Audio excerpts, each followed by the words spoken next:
In California, twin siblings David and Jennifer spend their days very differently. Jennifer is a popular girl and goes on dates with any boy she wants. Meanwhile, David is rather shy and stares at his crush from afar while only imagining talking to her. He likes spending his evenings at home watching a black and white sitcom from the 50s called Pleasantville, to the point where he can recite every line of dialogue from memory. Sometimes he overhears his divorced mother arguing with his dad about custody, but David just turns up the TV volume instead of offering support. In the evening after their mother is gone, Jennifer wants to watch a concert with her incoming date and David wants to watch the Pleasantville Marathon. The twins fight over the remote control, which falls to the floor and breaks. Suddenly the doorbell rings and Jennifer answers it, only to find a repairman who claims to have come for the broken TV. Jennifer lets him in while wondering how he knew if nobody called him and noticing his old-timey van. As lightning starts outside, the repairman pulls out a strange-looking remote to give to David, saying this one has a little more oomph.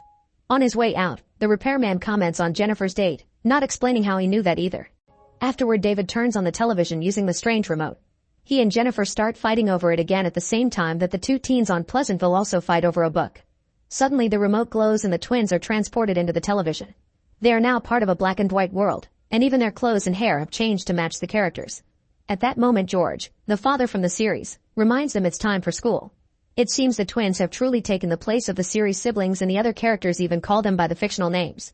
The TV repairman appears and tells Jennifer and David that they are a miracle, and this is happening thanks to David's encyclopedic knowledge of the series. He also shows them that in their world, Jennifer's date arrives at the house but leaves when nobody answers, insulting her. The twins demand to be taken back, but the repairman is offended because they don't appreciate his gift and disappears. After they hide the remote, the mother Betty forces the twins to have breakfast, which is huge and full of greasy foods. Then the twins make their way to school, and David recognizes all the characters from the series. Jennifer is starting to freak out, so David insists that they have to play along until the repairman gets back. Suddenly a fire truck appears and a group of 5 firemen get out, but they're only here to get a cat out of a tree. As Jennifer complains about the situation, a high schooler named Skip says hi to her. Jennifer immediately likes him and now looks forward to going to school. Later in geography class, the teacher tells the students about the few streets in town. Jennifer asks what's outside of Pleasantville, confusing everyone else. The teacher just answers that the end of Main Street is just the beginning again. Meanwhile, David practices with the basketball team. He used to be bad at sports, but now he can land every throw without issues. Everyone else on the team scores every time too, confirming this place runs on TV logic.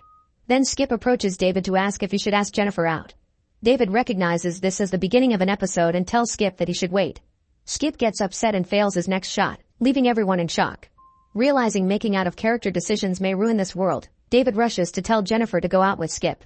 In return, Jennifer shares how weird her day has been. All the books are empty, and when she tries to light a tissue on fire, it doesn't burn. This explains why the firemen only rescue cats here. At that moment, Jennifer's giggling friends come to tell her that Skip is planning to ask her out and give her his pin, and Jennifer finally agrees to play along. Later at home, Jennifer dresses for her date with Skip and comments on the conservative clothes. David tells her not to worry because people don't get naughty in this world, which disappoints her. Afterward, David rushes to his job at the soda shop, where he's greeted by his boss Bill. Since David was late, Bill says he just kept wiping the counter without knowing what to do next. David makes him stop and explains that Bill can make fries even if David hasn't put the napkins out yet. In the evening, the soda shop fills with teenagers, including Skip and Jennifer on their date. Skip wants to take things slowly and is nervous about holding hands, which bores Jennifer so much that she goes to the bathroom for a break. To her surprise, there aren't any toilets. Her friends soon appear and show excitement over Jennifer possibly ending up in Lover's Lane with Skip. Now that she knows about that place, Jennifer goes back to the table and tells Skip to take her there. The couple leaves in Skip's car and David immediately guesses his sister's naughty intentions, so he tries to stop them to no avail. At Lover's Lane, Jennifer hits on a very nervous Skip and convinces him to do the dirty. Skip is very confused because his body never behaved like that before, so Jennifer has to explain it's normal and finally manages to give him his first time. Meanwhile, Bill shows up at David's home to tell him that he closed up the shop all by himself, which he never did before. Bill starts sharing how proud he is of being spontaneous for a change, but he freezes when Betty passes by and says hi. It's clear they're both attracted to each other. Later, Skip drops Jennifer at her house and David worries about how changed he looks. As he leaves, Skip is shocked to see a rose in the garden is actually red. The next day, David looks for the repairman on the television but finds nothing except for the Weather Channel, which always reports good weather. Later during basketball practice, David sees Skip telling his teammates the things he did with Jennifer. Then when they throw the ball, everyone misses. Worried, David goes to Jennifer and tells her that she's messing with this universe. However, Jennifer points out the locals weren't truly happy before. At that moment, a girl passes by blowing bubble gum that is actually pink. meaning Jennifer's idea is spreading. Soon dozens of couples end up at Lover's Lane to get dirty. This slowly causes things in town to change. The basketball team gets worse at basketball. The furniture store begins selling double beds, and more people start seeing colors here and there. David keeps on searching the television for the repairman to no avail. One night at the soda shop, David realizes that the teenagers are much more liberated than before, openly kissing and listening to rock and roll. He also finds Bill hiding behind the counter because he's run out of cheeseburgers and he's having an existential crisis over hating his job. David points out that people can't always like what they do, and Bill points out that's pretty sad. He also admits that his favorite time of year is Christmas because he gets to paint a mural of a different thing. Then he pulls out a book of photos and shows David all the different murals he has painted, which are quite good. Meanwhile at the barbershop, George and his friends discuss the fact that the basketball team has been losing. But when Mayor Bob comes, he tells them that's impossible because the basketball team never loses. At home, Betty and her friends play cards. One of the women talks about her daughter whose tongue turned pink and how the color has spread to her lips. Another woman says that she saw a green car in front of the ice cream shop. While Betty listens, she picks up her cards and is shocked to see that they have color. Later in the evening, Betty asks Jennifer what happens at Lover's Lane, so Jennifer has to teach her about the birds and the bees. Betty can't believe what she's hearing and says George would never do anything like that, so Jennifer teaches her how to do it with just her hand. Moments later while George is in bed, Betty draws a bath and follows Jennifer's instructions. She loves the sensation and when she reaches her climax, the bathroom gains full colors and the tree outside lights on fire. Seeing this, David runs to the fire station yelling fire but none of the firemen react, so David says cat instead. The firemen rush to David's house, but they don't know what to do with the fire, so David grabs the hose from the truck and puts out the flames while the neighbors come out to watch. The next day, David receives a medal for his heroism. After the ceremony, Margaret gives him some homemade cookies, which shocks David because in the series she likes someone else. On the way to the soda shop, David sees a couple kissing and both of them are completely colorful now. Inside, he finds more colorful teens listening to jazz, but they all freeze when they see David. They want to know how David knew how to put out the fire, so he says that's what firemen did in the place he used to live. The group then asks where he lived and freaks out when he says that he lived outside of Pleasantville. David starts telling them stories of the outside world and a teen remembers a mention of a river in Huckleberry Finn, which he pulls out. The book isn't empty anymore, so Jennifer explains that while she was recounting the plot of the novel to the others, the pages filled in. However, it stopped midway because she never finished it. The teens ask David to tell them how the novel ends, and when he does so, the other pages fill in too.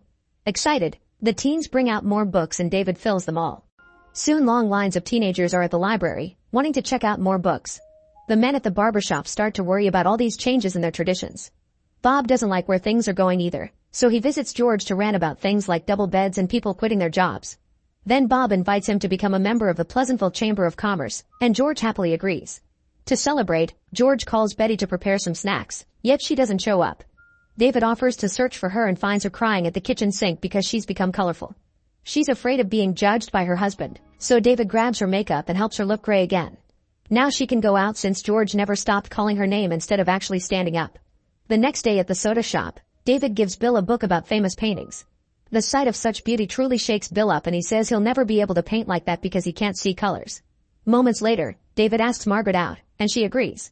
Jumping in excitement, David returns home and is shocked to see the repairman on the TV. The repairman is considering sending the twins back because they're changing too much, but David just turns the TV off. Then David checks on Jennifer and is surprised to find her reading D.H. Lawrence. She doesn't understand why she hasn't gained color, so David suggests that perhaps it's not just doing the naughty that triggers it.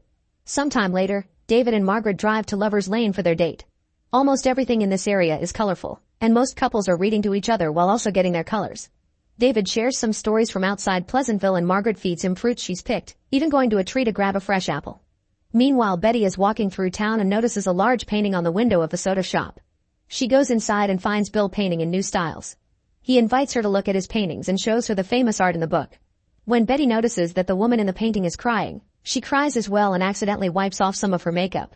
Afraid, she tries to leave, but Bill stops her because he wants to see her beautiful color and wipes more makeup off. At home, Jennifer is still reading when she realizes she's chilly, so she puts on a sweater. She also realizes she's having trouble with the words and puts on her glasses. It's as if she was slowly transforming into a local. At that moment, Skip throws pebbles at Jennifer's window and reminds her of their naughty date, but Jennifer says she's busy studying and dismisses him. Minutes later, thunder appears for the first time in this town.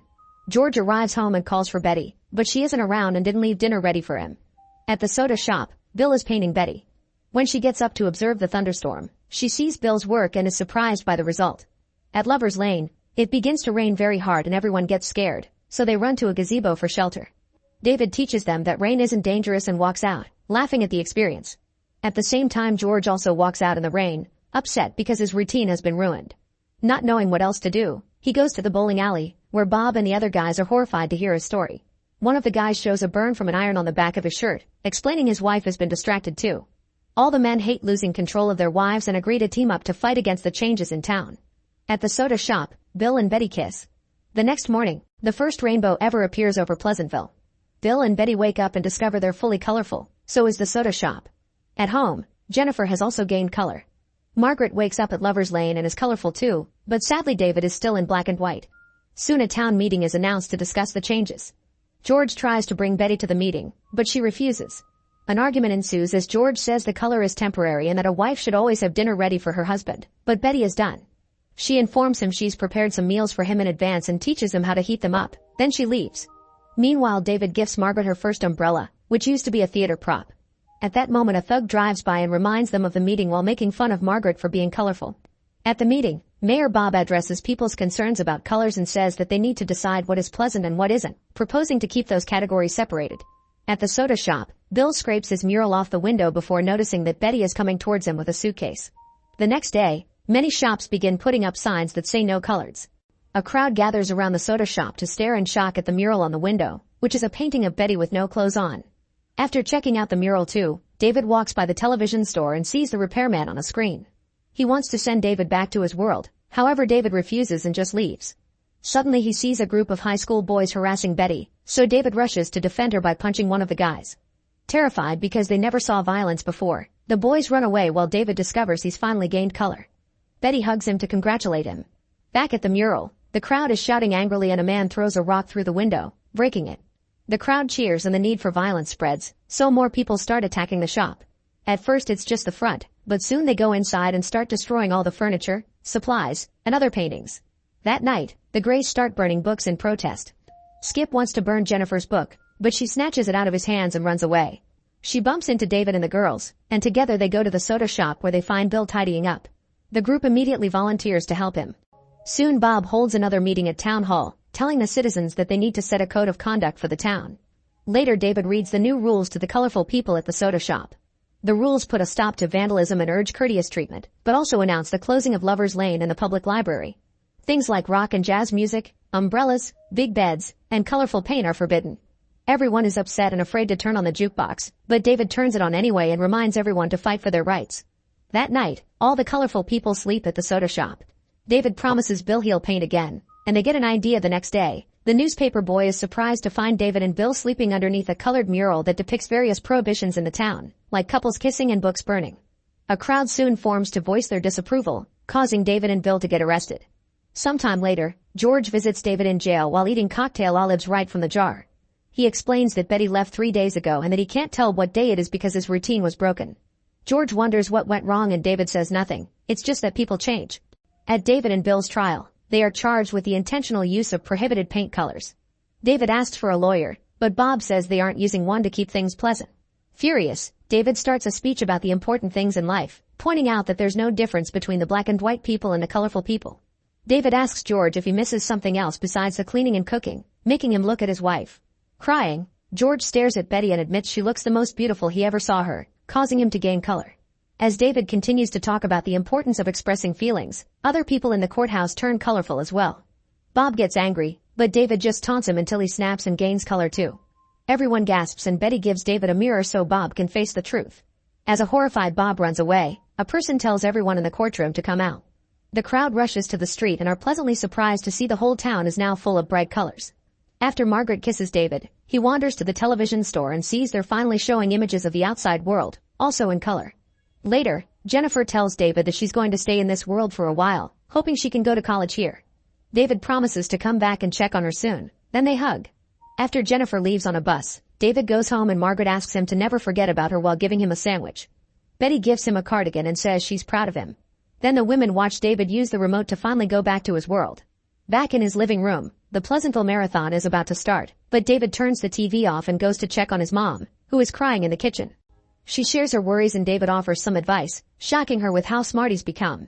In Pleasantville, life is now colorful and changeable. Betty and George sit on a bench discussing their future and Bill soon joins them. Make sure to subscribe and turn on notifications so you can watch more videos like this. Thanks for watching.